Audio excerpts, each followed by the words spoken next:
అవసరమైతే కొద్ది నిమిషాలు ప్రార్థన చేసుకొని వాక్య భాగంలోకి వెళ్దాం. పిల్లరా, ప్రార్థన చేసుకుందాం. మహోన్నతుడా, మహాపరిశుద్ధుడా, ప్రేమ నమ్మకం గల గొప్ప దేవ, మీరు ఇచ్చిన ఆయుష్కాలానికి, మీరు ఇచ్చిన ఆరోగ్యానికి, మీరు ఇచ్చిన జీవితానికి కూడా తండ్రి, మా వంతుగా ఏమి ఇచ్చినా మీరు రుణం తీర్చుకోలేము మహాకన్న తండ్రి. అందును బట్టి నీకే మా ప్రభుని యేసు క్రీస్తు ద్వారా కృతజ్ఞతాస్తుతి స్తోత్రము తెలుపుడున మా కన్న తండ్రి. ఇదిగో నాయన, సజీవులుగా ఉన్న మేమంతా మా వల్ల కాదేమో కానీ తండ్రి ఉండడం తండ్రి, కేవలం మీ ఉచితమైన కృప ద్వారా మేమంతా సజీవులుగా ఉండి మందిరములో కూర్చొని మిమ్మల్ని ఆత్మతోనూ సత్యముతోనూ ఆరాధించడానికి, మిమ్మల్ని మహిమపరచడానికి, మీ మాటలు వినడానికి తండ్రి మీరిచ్చిన అవకాశాన్ని బట్టి మీకే కృతజ్ఞతాస్తుతి తెలుపుడు మా కన్న తండ్రి. ఇదిగో నాయన, కొద్ది నిమిషాల కన్న తండ్రి మీ మాటలు మా నోటెంబట కన్న తండ్రి పలికింపజేయుతుండ కన్న తండ్రి, మా సొంత మాటలుగా భావించి ఏమాత్రము తండ్రి మా జ్ఞానముతో, మా ఆలోచనతో, మాకున్న శక్తితో కాక కన్న తండ్రి, మీరిచ్చే పరిశుద్ధాత్మ సహాయముతోనూ మా మనోనేత్రము వెలిగించుకొని కన్న తండ్రి, చక్కనైన మీ వాక్యము చెప్పబడిన రీతిగానే తండ్రి మా నోటి వెంబట మీ మాట ఉంచమని ప్రార్థిస్తున్నాము కన్న తండ్రి. వింటున్న ప్రతి ఒక్కరు కూడా తండ్రి, అందరు కాకపోయినా నాయన, మీరు ఎన్నుకున్న, మీరు మెచ్చుకున్న, మీరు సమాధానపరుస్తున్న మీ బిడ్డలకైనా నాయన విని చెవులతో విడిచిపెట్టేవారుగా కాక తండ్రి, మనసులకున్న నేత్రాలతో కాక నాయన మనోనేత్రముతో వెలగలిగే మనసు దయచేయండి. ప్రతి ఒక్క విషయానికి మిమ్మల్ని ముందుంచుకొని మీ నామఘనతకేరే మమ్మల్ని వాడుకున్నామని కోరుతూ ప్రార్థన యేసు క్రీస్తు ప్రభువు నామములో మిక్కిలి వినయంతో అడిగి వేడుకుంటున్నాం మా కన్న తండ్రి. ఆమేన్, ఆమేన్. మంచిది ప్రేమైన దేవుని వారలారా, ఇంత అవకాశాన్ని కల్పించిన పరమందున్న దేవునికి, ఆయన కుమారుడు మన లోక రక్షకుడైన యేసు క్రీస్తు వారి పరిశుద్ధమైన నామములో కృతజ్ఞతాస్తుతి స్తోత్రములు తెలుపుకుంటున్నానండి. అలాగే ఇంత అవకాశాన్ని కల్పించిన సంఘ కాపరికి అయ్యేవారికి కూడా నా హృదయపూర్వక వందనాలు తెలుపుకుంటున్నాను. అలాగే సంఘముగా కూర్చొని సంఘ పెద్దలుగా కావచ్చు, సభ్యులుగా కావచ్చు, మీకందరికి కూడా మన ప్రభువైన యేసుక్రీస్తు నామములో వందనాలు తెలుపుకుంటున్నానండి. ముఖ్యంగా ప్రేమైన దేవుని వారలారా, మనం ఏ దినాల్లో ఉన్నామంటే చిన్న పిల్లవాడికి కూడా తెలుసు ఏమని, క్రిస్మస్ దినాల్లో ఉన్నామని కదా. క్రిస్మస్ దినాల్లో ఉన్నామని, లోకమందు రక్షకుడు పుట్టాడని, పండగ చేసుకోవాలని, కొత్త బట్టలు, పాతబడిన ఇండ్లని కొత్తగా చేసుకోవడము కదా, పాతబడిన బట్టలను పక్క పడేసి కొత్త బట్టలు తొడుక్కోవడము, ఇంక మన జీవితాలని కొంత మట్టుకు దేవునికి దగ్గరగా, పండగ ఎప్పుడైతే వస్తుందో దూరం ఉన్న వాళ్ళు దగ్గరికి రావడం, ఊరికి ఆ దగ్గరకు వచ్చిన కొందరిలో చర్చికి రావడం మరికొందరు, ఇలా పండగ వచ్చినప్పుడు దగ్గర మన దేవునిలోనికి వస్తూ ఉంటాం. అంటే పండగ వచ్చింది కనుక దేవునికి దగ్గరగా రావాలన్న ఆలోచనతో మనము వస్తూ ఉంటాం. ఓకే, మంచిది. దగ్గరగా వచ్చిన మనమంతా కూడా దేవుని వాక్యాన్ని అంగీకరించి ఏ రోజైనా మనుషులకు ఇవ్వబడిన ఈ నేత్రాలతో కాక లోపలున్న మనోనేత్రముతో ఏ రోజైనా ఆలోచిస్తున్నామా? ఇక్కడ రెండు ఉన్నాయి మనకి. ఒకటి దేహము, రెండు ఆత్మ. ఆత్మ కనిపించదు, మనోనేత్రం మనకి కనిపించదు. కండ్లు అంటాం కదా, ఈ రెండు కండ్లు మాత్రమే ఈ నేత్రాలు కనిపిస్తాయి తప్ప మనోనేత్రం అన్నది మనిషికి కనిపించదు. ఎప్పుడే కానీ దేవుడు అన్న పదానికి, లేకుంటే దేవుని తెలుసుకోవాలన్న ఆలోచన కలిగి మనం ఉంటే, మనకున్న ఈ రెండు కళ్ళతో కావచ్చు, రెండు చెవులతో కావచ్చు, వింటే మనకి వాక్యము, దేవుడు ఎప్పటికీ మనకి అర్థం కాడు. దేంతో ఆలోచించాలి? దేని వాక్యాన్ని మనోనేత్రముతో ఆలోచించాలి. మౌనులై, యథార్థవరులై, నీతిగా, భక్తిగా కూర్చొని ఆయన మాటలుగానే మనము విని అంగీకరిస్తే తప్ప వాక్యం అన్నది మనకి అర్థం కాదు. కొందరు అనుకోవచ్చు, ఇప్పుడు క్రిస్మస్ దినాలు కదా, క్రిస్మస్ దినాలు కనుక యేసుక్రీస్తు లోకానికి ఎందుకు వచ్చాడు, ఎవరి ద్వారా వచ్చాడు అన్న విషయాలు మనము కొన్ని మాట్లాడుకుంటుంటాం. నేను అదే విషయం మాట్లాడాలనుకున్న ఆలోచన నాకే లేదు. ఎందుకంటే ఆయన పుట్టి వచ్చి 33 సంవత్సరం జీవించి వెళ్ళిపోయి కొన్ని వేల సంవత్సరాలు అయింది. 2023 సంవత్సరాలు అయిపోయింది. 24 సంవత్సరాలు మనం ఉన్నాం. ఆయన రెండో రాకడికి సిద్ధపడి ఉన్నాడు. మనమేమో ఫస్ట్ రాకడకే సంతోషిస్తూ, ఫస్ట్ రాకడనే ఆచరిస్తూ, ఫస్ట్ రాకడనే పండగ అనుకుంటూ, ఫస్ట్ రాకడనే ఆచరిస్తూ మనమంతా వెగురుతూ గంతులేస్తూ మనము సంతోషిస్తున్నాం. ఇదే ఆశ. కనపడుచున్న కండ్లు మనోనేత్రము కాదు, కండ్లు ఆశ. పైన కనపడుచున్న పైనేత్రములు ఆశ. ఇది ఇంతవరకే. అసలు దేవుడు, దైవత్వము, దేవునికున్న లక్షణాలు, దేవుడంటే ఏమిటి, దేవుడంటే తెలుసుకోవడం ఏమిటి, ఆయన కొరకు మనం ఎలా బ్రతికి చస్తే ఆయన ఉండే మహాలోకానికి చేరుతామన్న ఆలోచన కనిపిస్తున్న ఈ కళ్ళతో ఆలోచన చేస్తే మనిషికి ఎప్పుడూ అర్థం కాదు. శరీర సంబంధంగా మనం ఆలోచన చేస్తే ఎప్పటికీ బైబిల్ అన్నది కానీ, దేవుడు అన్నది కానీ, చెబుతున్న వాక్యాలు అన్నవి కానీ ఏ మనిషికి కూడా అర్థము కాదు. ఇప్పుడు నేను చెబుతున్న వాక్యం కూడా మీలో కొందరికి ఆత్మీయ జ్ఞానము, ఆత్మీయ శక్తి, మనోనేత్రాన్ని వెలిగించుకొని వింటే తప్ప ఈ ఆలోచన అన్నది, ఈ వాక్యం అన్నది, ఈ సబ్జెక్ట్ అన్నది మీకు సాధారణంగా అర్థం కానే కాదు. ఇది స్పష్టంగా మీకు చెప్తున్నా. అందుకనే మనోనేత్రమును వెలిగించుకొని వినండి అంటున్నా.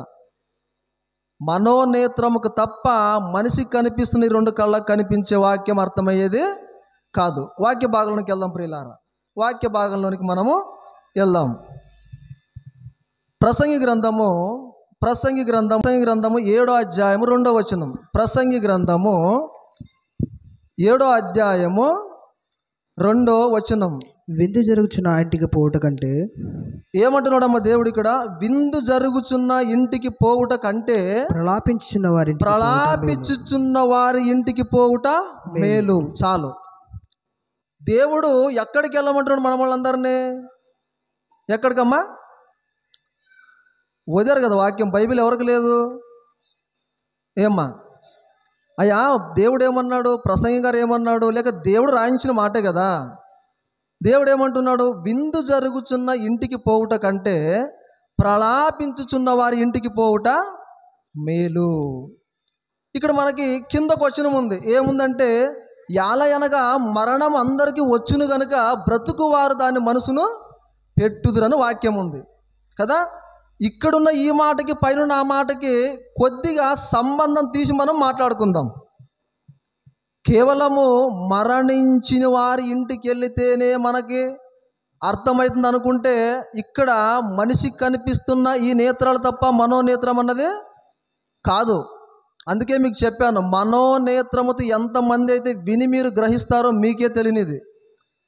విందు జరుగుచున్న ఇంటికి పోవుట కంటే ప్రలాపించుచున్న వారి ఇంటికి పోవటం మేలు అన్నాడంటే, ఆ ప్రలాపిస్తున్న వారు ఎవరో మనం ఈరోజు తెలుసుకోవాలి. ఏమండి, ప్రలాపం మనకు అందరికీ తెలుసు కదా. ప్రలాపం అనగానే ఒక ఇంటికాడ అపకీర్తి జరిగినప్పుడు, లేదా ఎవరో చచ్చినప్పుడు కాసేపో లేక ఒక రోజు ఎంతలా గోలాడతారంటే, అంత ప్రేమిస్తే అంతలా వాళ్ళు గోలాడుతూ ఉంటారు, ఏడుస్తూ ఉంటారు. అంటే ఎలా గోలాడుతూ ఏడుస్తూ వాళ్ళకున్న ఆ శరీరాన్ని మర్చిపోయి కింద పడచ్చు, అటు పడచ్చు, ఇటు పడచ్చు, ఎవరు పట్టుకుని ఆగరు. ఏమ్మా, ఇది శరీర సంబంధమైన ప్రలాపం అనుకోండి కాసేపు. ఇది శరీర సంబంధమైన ప్రలాపమే. అక్కడ ఇంకేమైనా ఆత్మీయ జ్ఞానం ఏమైనా అర్థమవుతుందా అంటే, అక్కడ కూడా కొంత మట్టుకే అర్థమవుతుంది. మనమంతా కొంతమంది చూడడానికి వెళ్తాము. ఏమని చూడడానికి వెళ్తాము? ఎలా చచ్చిపోయాడు ఈయన, ఏమైంది, అయ్యో శవంగా పడినాడు కదా అని కాసేపు చూస్తూ ఉంటాం. మళ్ళీ రోజు వెళ్తామా?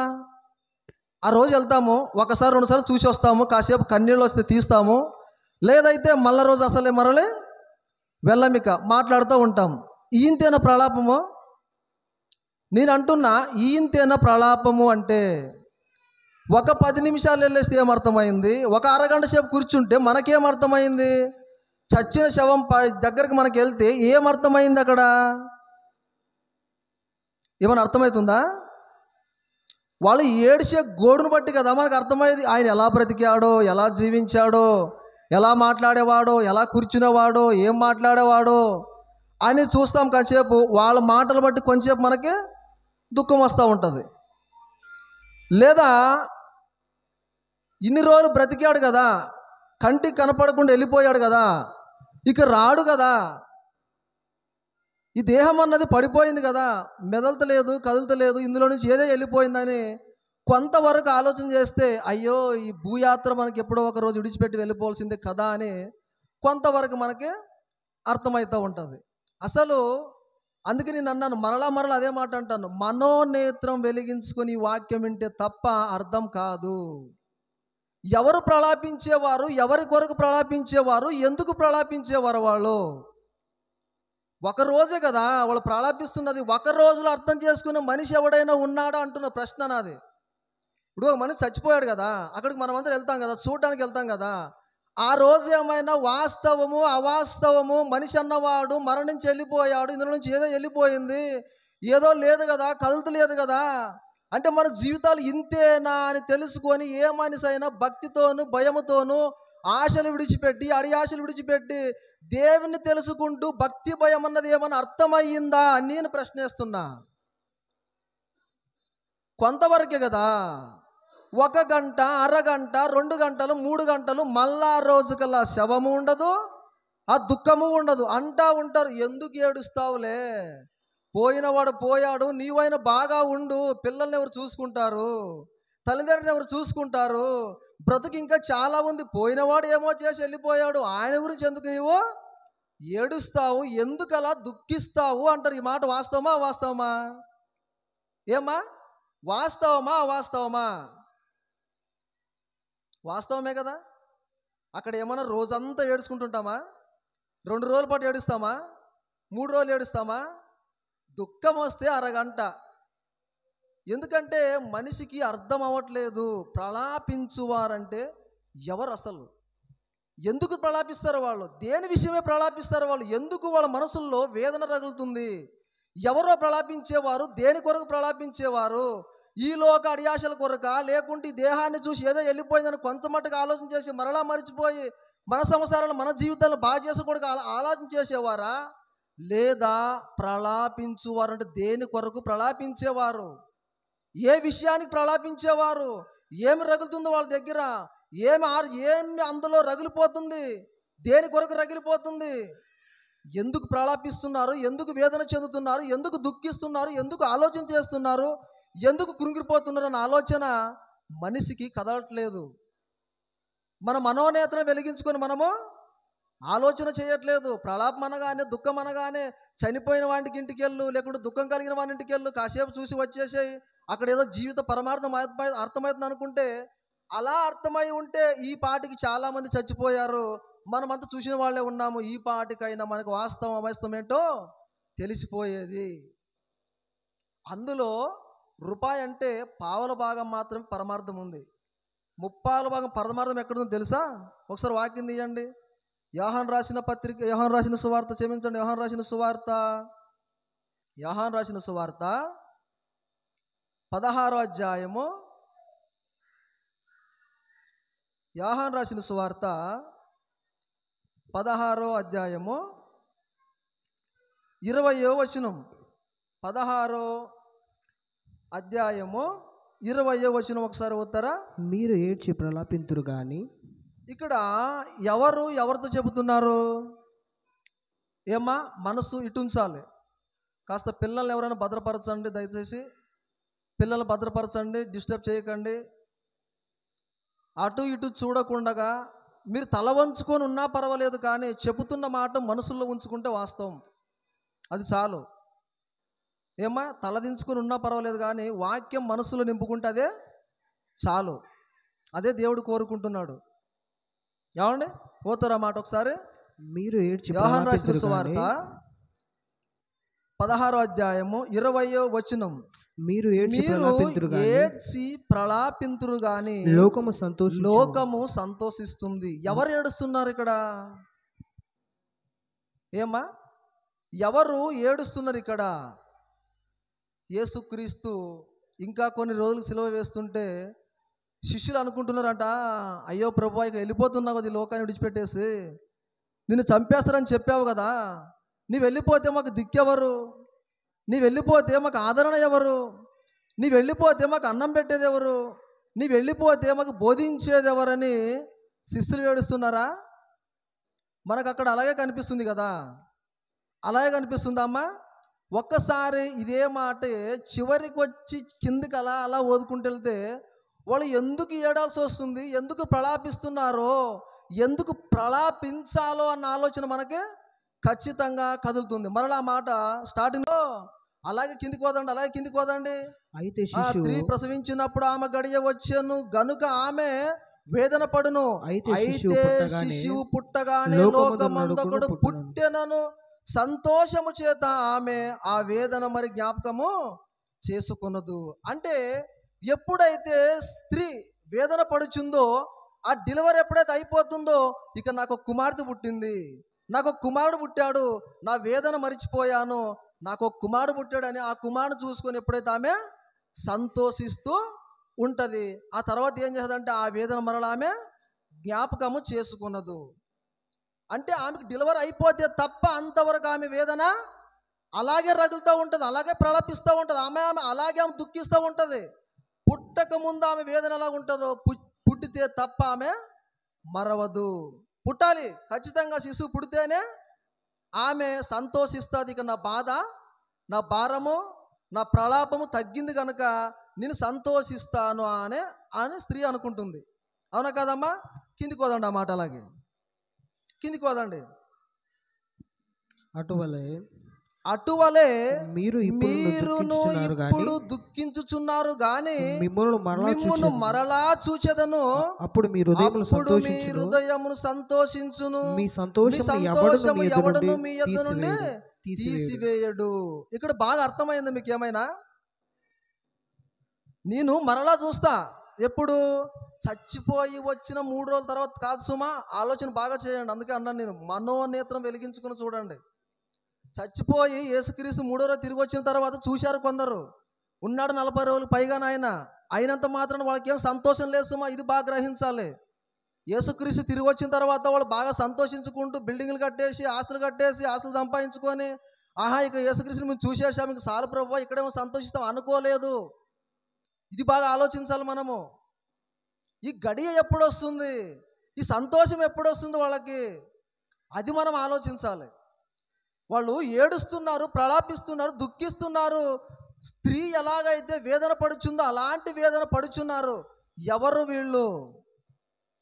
ఎవరు వీళ్ళు అంటే క్రీస్తు రాయబారాన్ని మోసుకొని వెళుతున్న క్రీస్తు సేవకులు, క్రీస్తు సైనికులు, క్రీస్తు స్వార్థికులు, క్రీస్తు కొరకు బాధపడుచున్న వాళ్ళు. ఎవరయ్యా వీళ్ళు అంటే శరీర సంబంధులు కాదు సుమా. శరీర సంబంధాల గురించి ఇంత అవసరం లేదు మనకి. శరీర సంబంధాలు కాదు వీళ్ళు, శరీరం గురించి ఆలోచన చేసేవారు కాదు వీళ్ళు. ఆత్మను రక్షించాలి, పరలోకానికి నడిపించాలి. నేను ఎలాగైతే సంతోషిస్తానో నా ప్రభువును చూసి, నేను ఎలాగైతే రక్షణలోకి వచ్చానో, నాతో పాటు ఎన్నో ఆత్మలు నశిస్తున్నా చూశారా, వాళ్ళందరినీ రక్షించాలన్న ఆలోచన, దుఃఖము, ప్రలాపం ఎవరికి ఉందంటమ్మా? శిష్యులకు ఉంది. శిష్యులకి రక్షించాలన్న ఆలోచన, రక్షించాలన్న దుఃఖము, రక్షించాలన్న ప్రసవ వేదన, రక్షించాలి చెప్పాలన్న ప్రలాపము. దేవుని కుమారులకి, దేవుని యందు విశ్వాసం ఉంచుకున్న వారికి, బైబిల్ పట్టుకొని ప్రకటిస్తున్న వారికి ఏముంటుందో తెలుసా? ప్రలాపం, గోళాటం, ఏడ్పు, వేదన, దుఃఖము, ఇదే ఉంటుంది. ఎవరికంటే నిజంగా యేసుక్రీస్తును నమ్ముకొని నిజమైన జీవితాన్ని ఇలాగే జీవించాలి. ఈ లోకంలో మాకు సంతోషం లేదు, ఈ లోకంలో మాకు ఆనందం లేదు, ఈ లోకంలో ఏదో ఒకరు విడిచిపెట్టి వెళ్ళిపోవాలి, సంతోషించాలి అంటే మరలా నా ప్రభు రెండో రాకడ వస్తాడు చూశారా, ఆ రోజును సంతోషించాలి.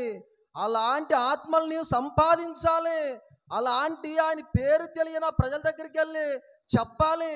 అలాంటి వేదన, అలాంటి ప్రలాపము ఎవరు ధరించుకున్నారంటే యేసుక్రీస్తును నమ్ముకున్న నిజ క్రైస్తవుడు ధరించుకున్నాడు. ప్రియులారా, మనమంతా ధరించుకోలేదు సుమా, మనమంతా ధరించుకోలేదు. మనము నమ్ముకున్నాము, మనము కొంత మటుకు తెలుసుకున్నాము, మన జీవితాలు మనం పోషించుకుంటున్నాము ఇంతవరకే. కానీ ఆత్మలు రక్షించుకున్నవాడే ప్రలాపించేవాడు, ఆత్మల్ని రక్షించాలన్నవాడే దుఃఖించేవాడు, నాలాంటి రక్షణ, నాలాంటి పరిశుద్ధత, నేను చస్తే పరలోకానికి వెళ్తున్న నమ్మకం నాలో ఎలాగైతే ఉందో, నాలాంటి తెలియని ఎంతో మంది ప్రజలు ఉన్నారు చూశారా, అలాంటి వారిని క్రీస్తులోనికి తీసుకొని రావాలన్న ఆలోచన శిష్యులకు ఉంటుంది, దేవుని నమ్మిన బిడ్డలకు ఉంటుంది. వాళ్ళదండి నిజమైన ప్రలాపము, వారిదండి నిజమైన దుఃఖము. 10 నిమిషాలు వెళ్ళి ఏడ్చి రావడం కాదు, అరగంట వెళ్ళి ఏడ్చి రావడం కాదు దాని అర్థము. ఏమి దాని అర్థము? దేవుని కొరకు నడిపించాలి, దేవుని కొరకు ప్రయాసపడాలి, దేవుని కొరకు తెలపాలి. అది ధరించుకున్నారు. ఏది? దుఃఖము ధరించుకున్నారు, ప్రలాపం ధరించుకున్నారు. నిజంగా చెప్పండి, యేసు క్రీస్తుని అందరికీ తెలియజేయాలనుకున్న వాడికి ఎప్పుడు సంతోషం ఉండదు. ఇది బాగా తెలుసుకోండి. యేసు క్రీస్తుని ఈ లోకానికి నా వంతుగా నాకు ఇచ్చిన ఆయుష్కాలంలో కొంత లేదన్నా కొంత మేరకైనా చూపించాలనుకున్న వాడికి ఏ క్షణము ఏ రోజు కూడా సంతోషము ఉండదు. ఒకవేళ బైబిల్ మనకు తెలిసి చెబుతుంది కదా, ఇక్కడ అపోస్తలు లేకుంటే మన యేసుక్రీస్తు ప్రభు వచ్చినప్పటి నుంచి ఆయన వెళ్ళిపోయిన తర్వాత శిష్యులు ఎక్కడైనా సంతోషిస్తూ గంతులు వేస్తూ సుఖంగా సంతోషం ఎక్కడ బతికారా? ఎక్కడ బ్రతకలేదు. విడిచిపెట్టేసారు కుటుంబాలనే.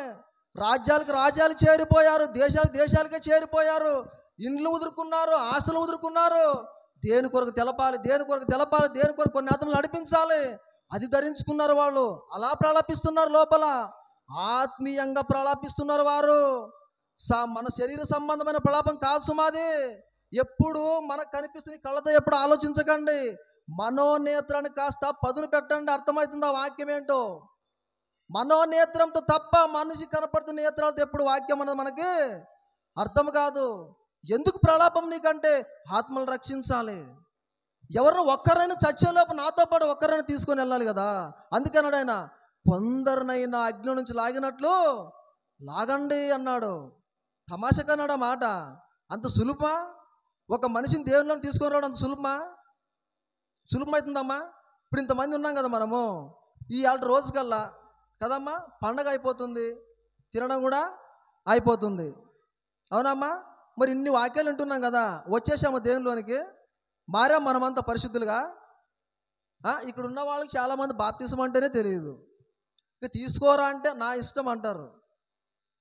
అలాంటి వారిని మార్చడానికి, అలాంటి వారికి చెప్పడానికి ఏదో 4 మాటలు చెప్పేది సింపుల్ అవుతుందా వార్త? సింపుల్ అవుతుందా సువార్త చెప్పేది? అంత ఈజీ సింపుల్ అవుతుంది ఒక మనిషిని రక్షణలో తీసుకుని రావడానికి? ఆయన ఏడుస్తున్నాడు, ప్రలాపిస్తున్నారు వాళ్ళు. ఎందుకని? అయ్యో ప్రభువా, మా వేదన అంతా నీ వెళ్ళిపోతామని కాదు, మా వేదన అంతా దీని కొరకే కాదు, మీరు సంతోషిస్తారని చెబుతున్నాడు ప్రభువు. మీరు సంతోషిస్తారు, అది గడియ వస్తుందంటే మీ ఆయుష్కాలం ఉన్నంత వరకు ఈ భూలోకంలో మీరు నన్ను ధరించుకున్నారు కదా క్రీస్తుగా, బైబిల్ పట్టుకున్నారు కదా మీరంతా, నా కొరకే మీరు ప్రలాపించాలి. మీరు చచ్చేంత వరకు ప్రలాపించాలి, లేక నేను వచ్చేంత వరకు ప్రలాపించాలి, నేను వచ్చేంత వరకు మీరు దుఃఖించాలి. అలాంటి దుఃఖము, అలాంటి ప్రలాపం మీలో ఉంటే తప్ప నేను వచ్చిన ఆ రోజు మరలా మిమ్మల్ని తీసుకొని వెళ్ళి సంతోషానికి అప్పచెప్పను అంటున్నాడు ఆయన. అలాంటి ప్రలాపం అంటది, అలాంటి దుఃఖం అంటది. మనం ఏదో చిన్నపాటికి 1 గంట చచ్చిపోయినంత మాత్రాన 1 గంట వెళ్ళేసి అమ్మో అయ్యో అప్పో ఎలా ఉండేవాడో ఎలా వెళ్ళిపోయాడో అని తెలుసుకుంటే మాత్రం అది ప్రలాపము కొంత మట్టుగా అన్నా నేను. అందుకే పావుల భాగమే అన్నాను, అది పావుల భాగం అన్నాను. ఆ రోజు వెళ్ళిన వాడు మరల రోజు కూడా ఆ ఇంటి మకం కూడా చూడాడు, అలా చూసుకుంటూ వెళ్ళిపోతూ ఉంటాం మనం. ఇక్కడ ఆత్మలు రక్షించాలన్న ఆలోచన కలిగిన వాడు ప్రలాపించేవాడు, ఆత్మలు రక్షించాలన్న వేదన కలిగిన వాడు. ప్రసవ వేదన స్త్రీ ఎలాగైతే పడుచుందో, ఆ కుమారుడు బయటకు వచ్చేంత వేదన ఎలాగైతే పడుతుందో, ఎలా వస్తుంది ఎప్పుడు వస్తున్న వేదన పడుతుందో, ఆత్మలు రక్షించేవాడు కూడా నా ప్రభు కొరకు చెప్పాలి, నా ప్రభు కొరకు తెలపాలి. నేను ఎలాగైతే రక్షణలోకి వచ్చానో వాళ్ళని కూడా రక్షణలోకి తీసుకొని రావాలి. అందుకు వచ్చాడు నా ప్రభు, అందుకు వస్తానన్నాడు నా ప్రభు, అలాంటి వారి కొరకు వస్తానన్నా ప్రభు, అందుకు నాకు ఈ గ్రంథాన్ని ఇచ్చాడు నా ప్రభు, అందుకు నేను బ్రతకాలి, అందుకు నేను బ్రతికించాలి, అందుకేనా ప్రయాస, అందుకేనా ప్రలాపం అని తెలుసుకున్న వారే ప్రలాపించేవారు. అందరూ ప్రలాపించేవారు కాదు, అందరూ ప్రలాపించారు, అందరికీ దుఃఖం ఉండదు. మనకు కావాలి సంతోషం, మనకు కావాలి ఆనందం, మనకు కావాలి పట్టిందల్లా బంగారం, మనకు కావాలి ఘనత, మనకు కావాలి మెప్పు, దేవుని నమ్ముకున్న వానికి కావాలి వేదనైనా, బాధనైనా, ఆలోచనైనా, ఆరోగ్యమైన, అనారోగ్యమైన ప్రలాపించేటట్లు కొన్ని ఆత్మలైన నా తండ్రి దగ్గరికి నడిపించాలి. కొందరికైనా ఆయన వార్త వెళ్ళి చెప్పాలి. ఎనీ టైం, ఎనీ క్షణము ఏ ఊరికి వెళ్ళాలి, ఎక్కడికి వెళ్ళాలి, ఏ మాట చెబితే నమ్ముతారు నా ప్రజలు, ఏ మాట వాళ్ళతో నేను మాట్లాడాలి, ఎక్కడికి వెళ్ళి ఎలా మాట్లాడాలి, ఎవరితో ఎలా మాట్లాడితే నా ప్రభు మాటగా స్వీకరిస్తారు. అయ్యో ప్రభువా, కొందరినైనా రక్షించే ఆలోచన నాకు ఇయ్య తండ్రి.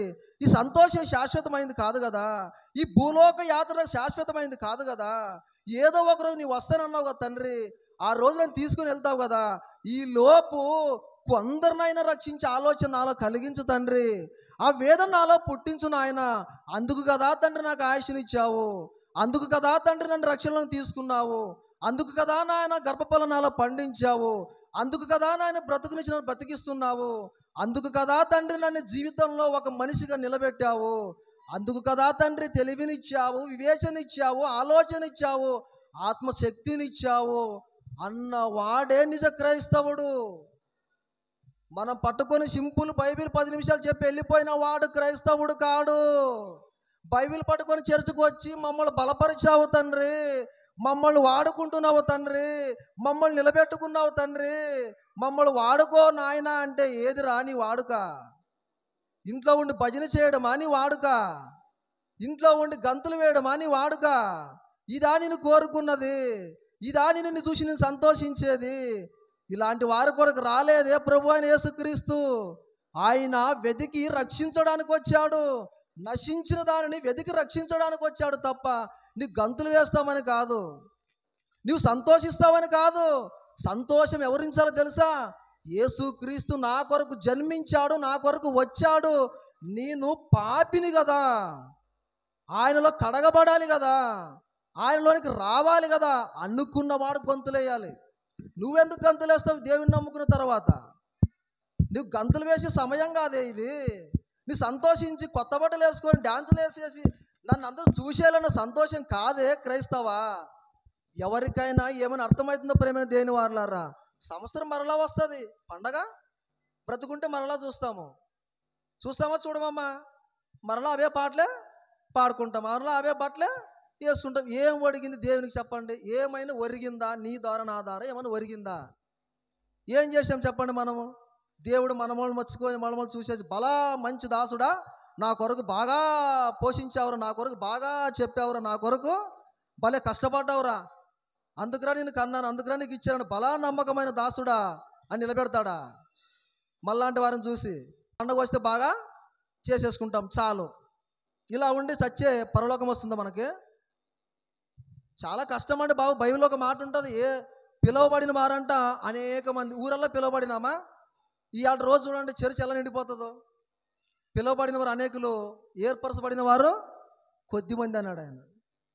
కొద్దిమంది అని అంట. మరి మనలో ఎంతమంది లిస్ట్ ఉంటుందో పరలోకంకి వెళ్ళి ఒకసారి ఆలోచన చేసుకుందామండి. ఫస్ట్ నేనే వెళ్ళాలి ప్రభు అని ఆలోచన చేసుకుంటావా? అందరూ వెళ్తే నేను కూడా వెళ్తాను, లేకుంటే నరకానికి వెళ్తాం అనుకుంటావా? పిలువబడడం అనేక మంది. యేసుక్రీస్తు పుట్టాడు, పండగ చేసుకుంటాం, వస్తాం, కొత్త బట్టలు తెచ్చుకొని పర్వాలేదు, మంచిదే అనుకుందాం ఒక విషయం. కానీ పిలువబడ్డారు అనేకులు, ఏర్పరచబడిన వారు కొందరే.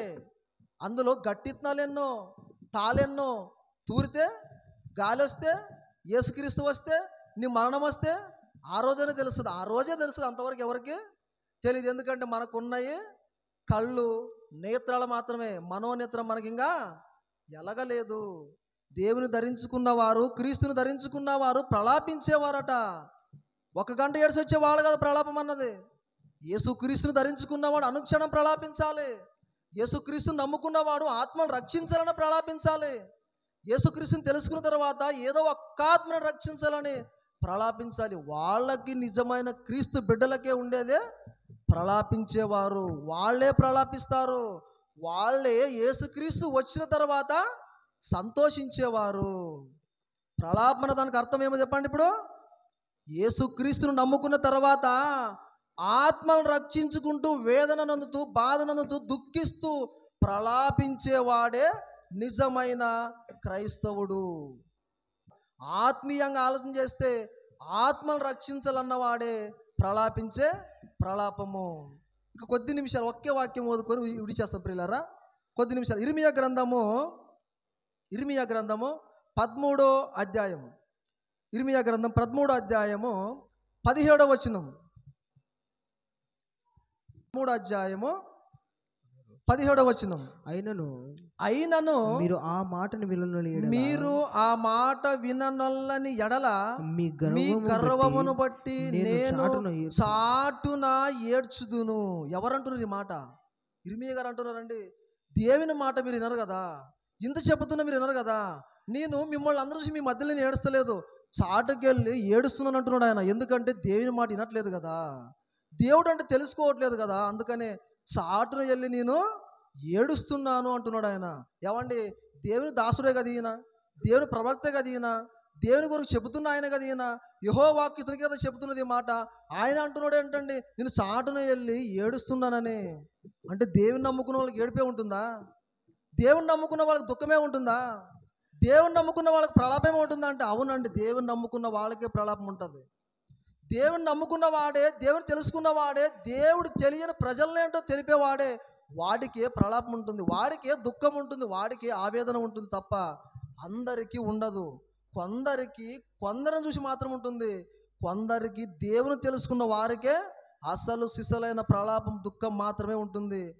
ఆ ప్రలాపించే వారిని అన్నాడు, మీరు ఏడ్చి ప్రలాపింతురు కానీ లోకము సంతోషిస్తుంది. ఎలా అంటే, నీవు బైబిల్ పట్టుకొని బేడికెళ్తా చూసావా, అబ్బా వచ్చాడండి భక్తుడు, వెళ్తున్నాడండి ఈయన అంటారు, వాళ్ళు సంతోషిస్తారు. ఓకే, నీవు బాధపడకు, నేను అవమానపరుస్తారు. I don't care. ఎవరి వల్ల ఏమి కాదు, ఎవరి వల్ల ఏమి కాదు. ఇచ్చేది ఆయన, ఇప్పించేది ఆయన, నేను రక్షించేవాడు ఆయన, మనకు శిక్ష విధించేవాడు కూడా ఆయన. ఎవరో అంటే మనకి ఏం చేయగలరు చెప్పండి? మనిషి ఏ పాటి వాడు, ఎవడని చేయమని చేయాలనుకుంటే మనుషులు ఏ పాటి వారు, ఆయన ఏం చేయగల సమర్థుడు. ఆయనకు భయపడి ఆయన పనిచేసేవారే ప్రలాపించేవారు. కనుక ప్రలాపం అన్నదానికి సంపూర్ణ వివరణ ఇంకా ఇవ్వలేదు, ఎందుకంటే సమయం మనకి తక్కువగా ఉన్న వల్ల. ఒకవేళ దేవుని చిత్తం అయితే, ప్రభు చిత్తం అయితే ప్రలాపించేవారు ఎలాంటి ప్రలాపం కలిగి ఉంటారో, ఎలాంటి ప్రయాస కలిగి ఉంటారో, ప్రభు చిత్తం అయితే మరలా ఎప్పుడైనా అవకాశం ఉన్నప్పుడు మరలా మాట్లాడగలుగుదామండి.